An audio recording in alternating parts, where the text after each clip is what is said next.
Gordon was cross. Why should Henry have a new shape, he grumbled. A shape good enough for me is good enough for him.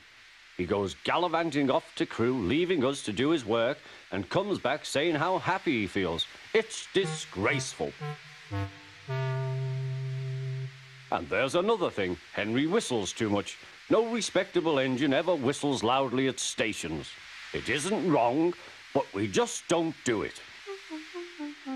Poor Henry didn't feel happy anymore. Never mind, whispered Percy. I'm glad you're home again. I like your whistling. Goodbye, Henry, called Gordon. We're glad to have you with us again, but remember what I said. Later, Henry stopped at Edward's station. Hello, Henry, said Edward. You look splendid. I was pleased to hear your happy whistle yesterday. Thank you, Edward, smiled Henry. Shh, shh. Can you hear something?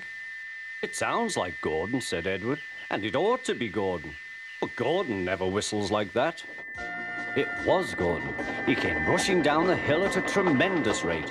He didn't look at Henry, and he didn't look at Edward. He screamed straight through the station and disappeared. Well, said Edward.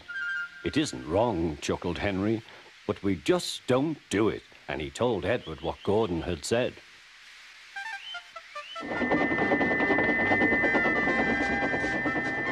Meanwhile, Gordon screeched along the line. The noise was awful.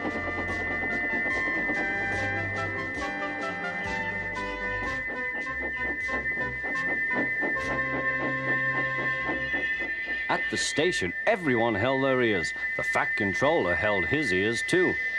Take him away, he bellowed, and stop that noise! Gordon puffed sadly away, but he wouldn't stop whistling until two fitters climbed up and knocked his whistle valve in place.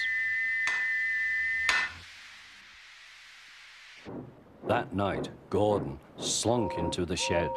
He was glad it was empty. It isn't wrong, murmured Henry to no one in particular, but we just don't do it. No one mentioned whistles. Next morning, Henry was enjoying himself enormously.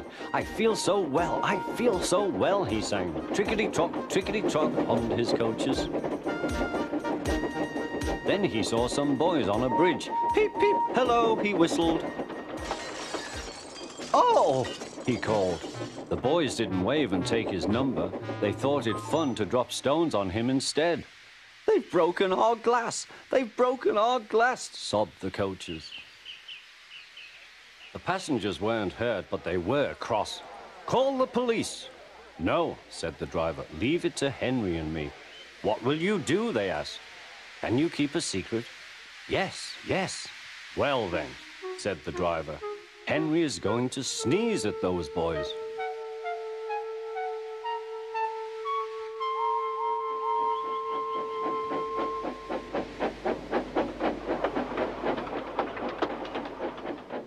Lots of people were waiting at the station just before the bridge. They wanted to see what would happen. Henry has plenty of ashes, said the driver. Please keep all windows shut till we have passed the bridge. Henry is as excited as we are, aren't you, old fellow? Henry was feeling stuffed up. Soon they could see the boys, and they all had stones. Are you ready, Henry, said his driver. Sneeze hard when I tell you. Now, he said. Achoo-shoo!